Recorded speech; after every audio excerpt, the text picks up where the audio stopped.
Hello students, स्वागत है आपका हमारे यूट्यूब चैनल टारगेट एनसीईआरटी 2.1 पर। आज का हमारा टॉपिक है स्टूडेंट्स भौतिक राशियों की बीमाएं। प्रतिवर्ष कक्षा 12 भौतिक विज्ञान से बोर्ड परीक्षा में किसी न किसी राशि का बीमीय सूत्र आवश्यक पूछा जाता है। वैसे तो हम कक्षा 11 में स्टूडेंट्स भौतिक राशियों का बीमाएं पढ़ चुके हैं, लेकिन फिर भी हम यहाँ पर ये मानकर चल रहे हैं कि हमने अभी तक बीमीय सूत्रों को नहीं पढ़ा है और हम बेसिक से स्टार्ट करेंगे।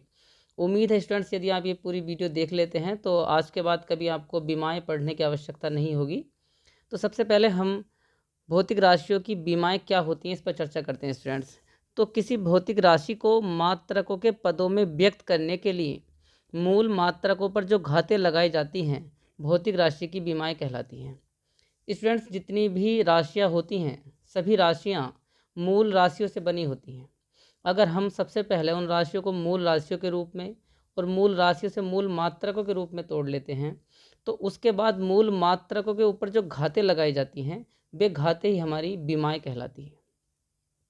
तो स्टूडेंट सबसे पहले हमें मूल राशियों की बीमाएं पढ़ने के लिए मूल राशियों को समझना होगा और मूल मात्रकों को समझना होगा। तो यहाँ पर हम जानते हैं कि हमारी मूल राशियाँ कितनी हैं स्टूडेंट्स? 7। लंबाई, द्रव्यमान, समय, विद्युत धारा, ताप, ज्योति तीव्रता और पदार्थ की मात्रा। लंबाई का मूल राशियों के जो मात्रक होते हैं स्टूडेंट्स वो मूल मात्रक कहलाते हैं। तो लंबाई का मात्रक मीटर जिसका प्रतीक एम है, द्रव्यमान का किलोग्राम जिसका प्रतीक केजी है, और समय का सेकंड, विद्युत धारा का एम्पियर और ताप का केल्विन, ज्योति तीव्रता का कैंडिला और पदार्थ की मात्रा का मोल है। तो स्टूडेंट्स हम प्रत्येक राशि को इन राशियों के रूप में तोड़कर और बाद में इनकी बीमाओं के रूप में जो इनकी घातें लिखेंगे वही इनकी बीमाएं कहलाएंगी।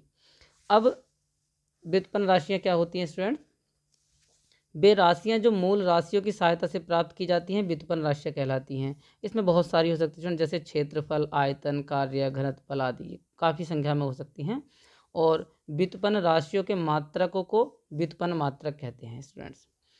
तो अब हम जानेंगे कि बीमीय सूत्रों को लिखने के नियम क्या हैं स्टूडेंट्स। तो बीमीय सूत्र लिखने के यहाँ 2 प्रमुख नियमों पर मैंने चर्चा की है स्टूडेंट्स कि किसी भौतिक राशि की बीमा को बड़े कोष्टक में लिखते हैं और किसी भौतिक राशि के बीमीय सूत्र को m की घात x, l की घात y, t की घात z और a की घात लैम्डा के रूप के क्रम में लिखा जा सकता है। अब हम स्टूडेंट्स बात करेंगे कि बीमीय सूत्र आखिर क्या है। तो स्टूडेंट्स यहाँ पर हमें इन 4 राशियों पर ध्यान देना है जो मूल राशियाँ हैं। लंबाई के साथ साथ स्टूडेंट्स कभी कभी दूरी, विस्थापन, चौड़ाई, ऊंचाई, मोटाई किसी भी रूप में अगर राशि लिखी हुई होगी तो हम जानते हैं कि लंबाई का मात्रक क्या होता है? मीटर। तो इसका जो बीमीय प्रतीक है स्टूडेंट्स वो क्या है? एल है। यानी लंबाई से संबंधित जो भी राशि आएगी जैसे दूरी हुआ, विस्थापन हुआ, चौड़ाई, मोटाई, ऊंचाई, जो कुछ भी होगा सबके लिए क्या लगाएंगे स्टूडेंट्स? हम एल। उसके बाद द्रव्यमान, भार किसी भी मात्रक के रूप में हो, ग्राम में हो, किलोग्राम में हो, किग्राम में हो, तो सबके लिए स्टूडेंट्स क्या लगाएंगे? हम एम। अगर समय की बात आ जाए, समय का कोई भी मात्रक दे रखा हो, घंटा, सेकेंड, मिनट, तो सबके लिए स्टूडेंट्स क्या लगाएंगे? हम टी।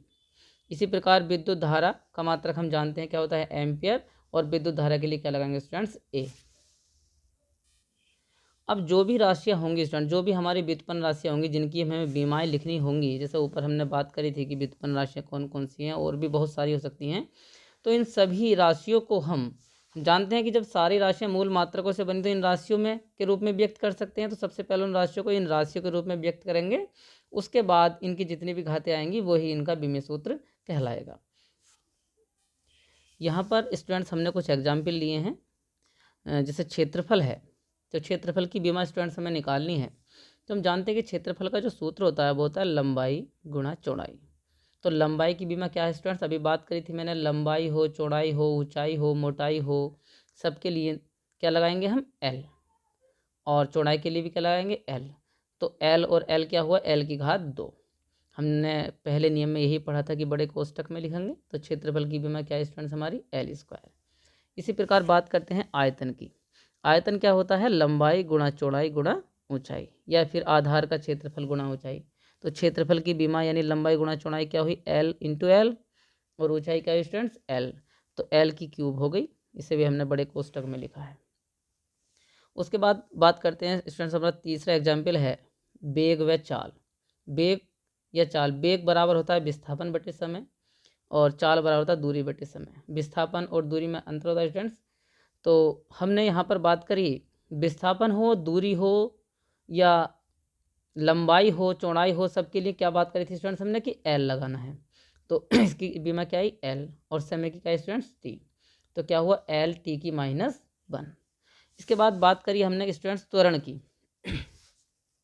तो त्वरण का सूत्र क्या होता है स्टूडेंट्स, बेग परिवर्तन बटे समय, यानी किसी भी राशि के बेग में परिवर्तन की दर को क्या कहते हैं, त्वरण कहते हैं। बेग परिवर्तन की दर त्वरण कहलाती है। तो बेग परिवर्तन यानी बेग के ऊपर बीमा हम ज्ञात कर चुके हैं स्टूडेंट्स एल टी की -1। तो एल टी की -1 हमने बेग परिवर्तन की जगह रख दी स्टूडेंट्स, और समय का क्या है टी। तो टी ऊपर जाएगा तो टी की घात -1 हो जाएगी, एक माइनस की घात ऊपर पहले से ही है, तो टी की घात कितनी है स्टूडेंट्स -2। तो क्या है हमारा एल टी की -2। इसके बाद तीसरा एग्जाम्पल हमें है बल। बल बराबर क्या होता है स्टूडेंट, द्रव्यमान गुणा त्वरण। तो द्रव्यमान गुणा त्वरण, द्रव्यमान की बीमा क्या है स्टूडेंट्स एम। बात कर चुके हैं, द्रव्यमान हो, भार हो, किलोग्राम किसी भी रूप में दे रखा हो तो उसकी बीमा कितनी है एम। और त्वरण की बीमा हमने अभी अभी ज्ञात करी है एल टी की -2। तो हम यहाँ पर रख देंगे त्वरण की बीमा एल टी की -2। तो हमारी बल की बीमा निकल कर स्टूडेंट्स एम एल टी की -2।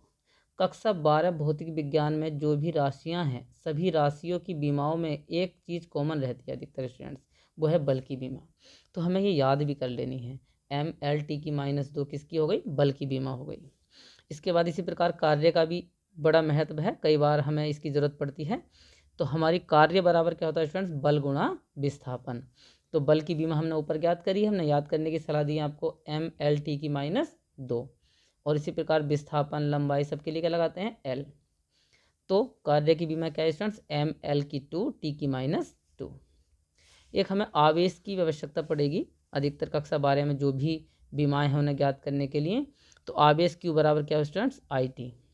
तो आई क्या है विद्युत धारा, विद्युत धारा के लिए हमने क्या बताया है ए, और टी यानी समय के लिए क्या बताया टी।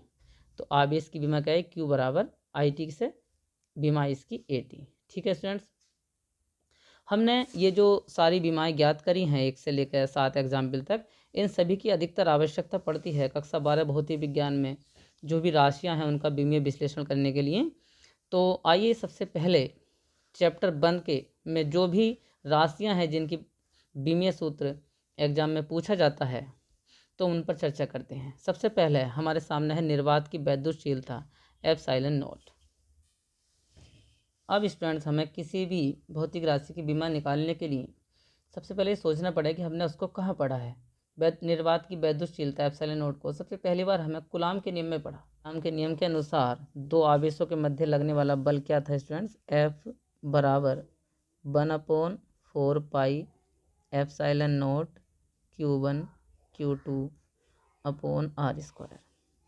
यहाँ से अगर मैं एप्सिलॉन नोट का मान निकालना चाहूँ स्टूडेंट्स तो एप्सिलॉन नोट बराबर आया 1/4 पाई Q1 Q2 upon F R square. हम जानते हैं स्टूडेंट्स जो भी संख्यात्मक मान होते हैं उनकी कोई बीमा नहीं होती।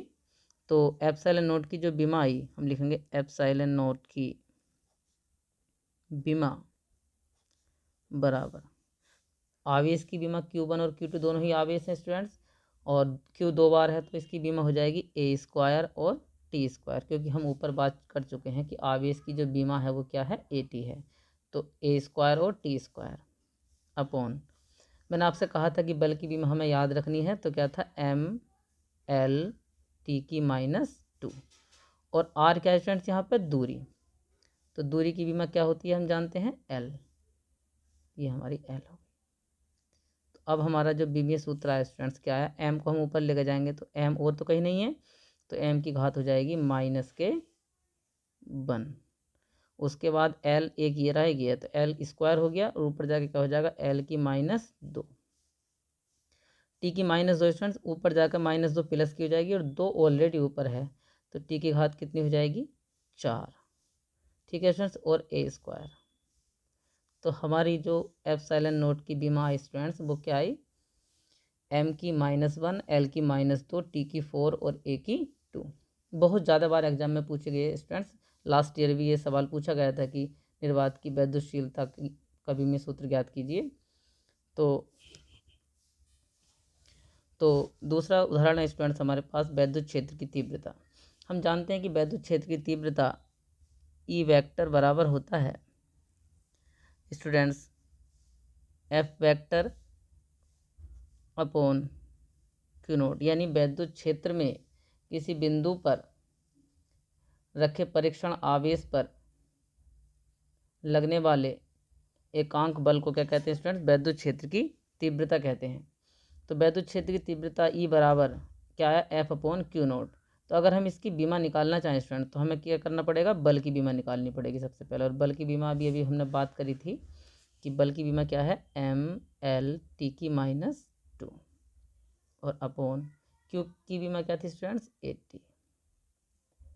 तो हमारे पास वैद्युत क्षेत्र की तीव्रता की बीमा निकल कर आई स्टूडेंट्स एम एल और टी की -3 और ए की -1। देखिए एम है और एल कहीं नहीं है तो एल ऐसे आ गया। टी ऊपर जाएगा तो माइनस की घात एक और हो जाएगी, तो कितनी हो जाएगी स्टूडेंट्स? 3। और ए ऊपर जाकर हो जाएगा -1। तो क्या आ गया स्टूडेंट्स हमारा? एम एल टी की -3 ए की -1। अगला है हमारा स्टूडेंट्स रेखीय आवेश घनत्व। रेखीय आवेश घनत्व की परिभाषा भी एग्जाम में बहुत पूछी जाती है। तो रेखीय आवेश घनत्व क्या होता है कि किसी चालक की एकांक लंबाई पर उपस्थित आवेश की मात्रा को रेखीय आवेश घनत्व कहते हैं और इसे लैम्डा से प्रदर्शित करते हैं स्टूडेंट्स। तो लैम्डा बराबर क्या हो जाता है? लैम्डा बराबर क्यू अपॉन एल। अभी मैंने बताया था कि किसी चालक की एकांक लंबाई पर उपस्थित आवेश की मात्रा को क्या कहते हैं? रेखीय आवेश घनत्व कहते हैं। और किससे प्रदर्शित करते हैं? लैम्डा से। तो अगर इसका विमीय सूत्र निकालना चाहें हम, लैम्डा की बीमा, तो क्या होगा स्टूडेंट्स? आवेश की मात्रा। आवेश की मात्रा के बारे में बात हो चुकी है, क्या है? 80 और लंबाई के लिए एल। तो क्या आ गई स्टूडेंट्स इसकी बीमा? एल की -1 टी और ए। हमें ध्यान रखना है स्टूडेंट्स क्रम का, जो शुरू में हमारी बात हो चुकी है कि एम एल टी ए, इसी रूप में हमें ये लिखनी होती है। सबसे पहले एम, फिर एल, फिर टी, फिर ए। चौथा है स्टूडेंट्स हमारा पृष्ठीय आवेश घनत्व। तो पृष्ठीय आवेश घनत्व, पृष्ठीय आवेश घनत्व क्या होता है स्टूडेंट्स? कि किसी चालक के एकांक क्षेत्रफल पर उपस्थित आवेश की मात्रा को क्या कहते हैं? पृष्ठीय आवेश घनत्व कहते हैं। और इसे किससे प्रकट करते हैं? सिग्मा से। तो सिग्मा बराबर क्या हो जाएगा स्टूडेंट्स? क्यू अपॉन ए। ठीक है स्टूडेंट्स, तो सिग्मा बराबर क्या हुआ? क्यू अपॉन ए। तो हमें इसकी बीमा निकालनी है। तो आवेश की क्या हुई स्टूडेंट्स हमारी? 80। मैं यहाँ सीधे लिख देता हूँ 80। और ए की क्या होगी? ए मतलब क्या है स्टूडेंट्स? यहाँ क्षेत्रफल, और क्षेत्रफल की हमने शुरू में निकाली थी, क्या है? L square. तो क्या होगा? एल की -2 टी और ए। तो ये हो गया हमारा एल की -2 टी और ए। यहाँ पर अब हम बात करेंगे स्टूडेंट्स, अगला है स्टूडेंट्स हमारा वैद्युत द्विध्रुव आघूर्ण। वैद्युत द्विध्रुव आघूर्ण हम स्टूडेंट्स से पढ़ चुके होंगे कि वैद्युत द्विध्रुव आघूर्ण, सबसे पहले वैद्युत द्विध्रुव क्या है कि किसी निकाय के यदि दो सिरों पर दो समान और विपरीत आवेश हों तो वो क्या कहलाता है? वैद्युत द्विध्रुव कहलाता है। और वैद्युत द्विध्रुव में जो वैद्युत द्विध्रुव आघूर्ण होता है वो होता है P बराबर किसी एक सिरे पर उपस्थित आवेश की मात्रा और दोनों के बीच की दूरी के गुणनफल को क्या कहते हैं? वैद्युत द्विध्रुव आघूर्ण कहते हैं। तो क्या है स्टूडेंट्स? 2QL। तो यहाँ पर अगर मैं P की बीमा लिखूँ तो P की बीमा बराबर आया, हम 2 की बीमा नहीं लिखेंगे तो आवेश की बीमा क्या है स्टूडेंट्स? 80 और इसकी क्या हुई स्टूडेंट्स? L। तो लंबाई है तो इसकी L हो गई। तो क्या है बीमा हमारी? L, T और A। इसके बाद हमारा अगला कॉन्सेप्ट है स्टूडेंट्स बल युग्म का आघूर्ण। बल युग्म का आघूर्ण, ये भी एग्जाम में बहुत बार पूछा गया स्टूडेंट्स। तो बल युग्म आघूर्ण क्या है हमारा, टो बराबर पी ई साइन थीटा। तो टो बराबर क्या स्टूडेंट, पी साइन थीटा। तो पी की बीमा ऊपर ज्ञात कर चुके हैं एल टी ए, और ई की बीमा भी स्टूडेंट्स हम ज्ञात कर चुके हैं। ई की बीमा क्या थी स्टूडेंट्स हमारी, एम एल टी की -3 और ए की -1। तो यहाँ से स्टूडेंट्स अगर मैं टो की बीमा निकालना चाहूँ तो टो बराबर, टो की बीमा क्या हो जाएगी भैया, एम एल क्या हो जाएगा, ए की है और ए की है एल की घात 2, टी की -3 ही है स्टूडेंट्स और प्लस की 1 ही है, तो 3 में से एक गया तो कितनी बची, -2, तो टी की -2 और ए एक प्लस का है और एक माइनस का, कैंसिल आउट हो जाएगा। तो क्या बचा हमारा एम एल की 2 और टी की -2। ये आई हमारी बल युग्म आघूर्ण की बीमा स्टूडेंट्स। उसके बाद अगला टॉपिक है हमारा इसमें वैद्युत फ्लक्स। तो 5 में क्या है, छठा क्या है स्टूडेंट्स हमारा, वैद्युत फ्लक्स। हम जानते हैं वैद्युत फ्लक्स क्या होता है स्टूडेंट्स, फाई ई बराबर E vector into D A vector. तो ई वेक्टर की बीमा हम निकाल चुके हैं स्टूडेंट्स, अभी अभी हमने यहाँ पर भी रखा था उसको। तो ई की बीमा क्या है, एम एल टी की -3 और ए की -1, और यहाँ से क्षेत्रफल यानी ए की बीमा क्या हो जाएगी स्टूडेंट्स, एल स्क्वायर। तो हमारा बीमीय सूत्र क्या आया फाई का, एम एल की 3 टी की -3 और ए की -1, क्योंकि यहाँ एल और एल स्क्वायर कितना हो गया, एल की घात 3। बाकी सब सेम है स्टूडेंट्स। ठीक है स्टूडेंट्स, अब हम बात करेंगे स्टूडेंट्स हमारे एनसीईआरटी प्रश्नावली में एक प्रश्न है कि सिद्ध कीजिए कि अनुपात के E square upon G M E M P बीमाहीन है। ये क्या है स्टूडेंट्स, इलेक्ट्रॉन और प्रोटॉन के मध्य लगने वाले वैद्युत बल और गुरुत्वाकर्षण बल का अनुपात है। हमें सिद्ध करना है कि बीमाहीन है। तो इसके लिए सबसे पहले हमें ये देखना है कि हमें इनमें से किस किस की बीमाएँ पता हैं, और सबकी लिख लेते हैं, जिनकी ज्ञात नहीं होंगी उनकी निकाल लेंगे। तो सबसे पहले के हमने कहाँ पढ़ा, कूलाम के नियम में। तो F बराबर क्या था कूलाम के अनुसार, के Q1 Q2 upon R square, जहाँ के बराबर क्या था स्टूडेंट, 1/4 पाई एप्सिलॉन नॉट। तो यहाँ से अगर के की बीमा निकालें तो के की बीमा के लिए क्या हो जाएगा स्टूडेंट्स, क्या हो जाएगा, एफ आर स्क्वायर, के बराबर निकालेंगे तो यहाँ से F R square upon Q1 और Q2। हम जानते हैं स्टूडेंट्स बल की बीमा क्या है, एम एल टी की -2, और यहाँ पर आर क्या है, दूरी है। तो दूरी के लिए क्या आ जाएगा स्टूडेंट्स, एल स्क्वायर और अपॉन ए स्क्वायर टी स्क्वायर। ठीक है स्टूडेंट्स, तो अगर हम इसको लिखना चाहें तो क्या आ जाएगा स्टूडेंट्स, एम एल की 3 और 2 पर जाएगा तो माइनस का हो जाएगा ये भी, तो टी की घात -4 हो जाएगी और ए की घात -2 आ जाएगी। तो यह स्टूडेंट्स हमारी के की बीमा। अब क्या है स्टूडेंट्स हमारा ई क्या है, इलेक्ट्रॉन या प्रोटॉन पर आवेश, हम जानते हैं समान होता है, और आवेश की बीमा क्या है, ई की बीमा, आवेश किसी भी चीज़ पर हो तो आवेश की बीमा क्या हो जाएगी स्टूडेंट्स, 80। और उसके बाद अगर हम बात करें एम ई और एम पी की, तो ये क्या है, द्रव्यमान है, तो इनकी बीमाएँ कितनी हो जाएंगी, एम। तो हम बस केवल जी की बीमा निकालनी है। तो जी क्या है स्टूडेंट्स, यहाँ बात करते हैं जी की बीमा के लिए। जी की बीमा के लिए,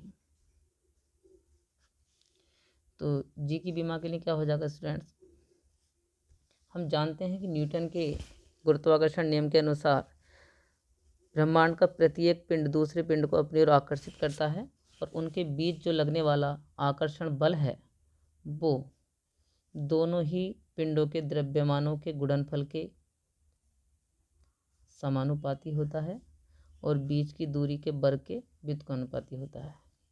तो यहाँ पर F बराबर क्या आ जाएगा स्टूडेंट्स? F बराबर आ जाएगा हमारा m क्या है, यहाँ पर एक गुरुत्वाकर्षण नियतांक लिया हमने m1 m2 upon r square. इसको सार्वत्रिक गुरुत्वाकर्षण नियतांक कहते हैं और कैपिटल G से प्रदर्शित करते हैं स्टूडेंट्स। तो अगर मैं G की विमा निकालूं तो G की विमा क्या हो जाएगी स्टूडेंट्स?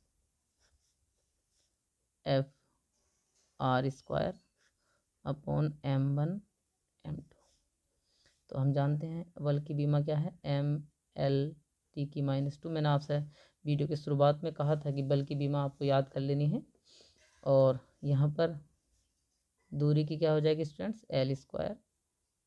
उसके बाद m1 m2 दोनों ही द्रव्यमान है तो इस हो जाएगा m स्क्वायर। तो क्या है स्टूडेंट्स हमारा? m⁻1, ठीक है स्टूडेंट्स, और L⁻3 और T⁻², ठीक है स्टूडेंट्स। यहाँ पर ये हमारी जी की विमा आई। तो हमारा क्या था अनुपात स्टूडेंट्स?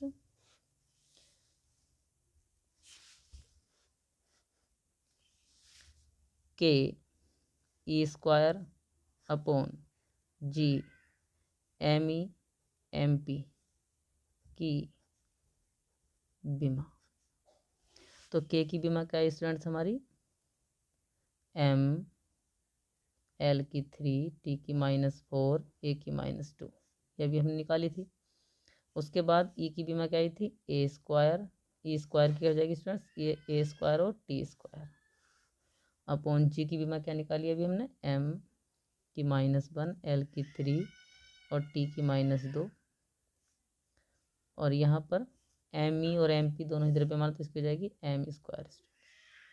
तो अगर हम बात करें अब तो m की घात कितनी हो जाएगी स्टूडेंट्स? यहाँ पर कितनी है? 1। ये -1 ऊपर जाकर +1 हो जाएगा और 2 जो है ऊपर जाकर माइनस का हो जाएगा। अब बात करते हैं इसी प्रकार L की। तो L की क्या आ जाएगा स्टूडेंट्स? 3 ऊपर ये है और तो कहीं L नहीं है ऊपर, और नीचे कितनी स्टूडेंट्स? -3। तो ये आ जाएगा। उसके बाद बात करते हैं T की। T कितना है स्टूडेंट्स?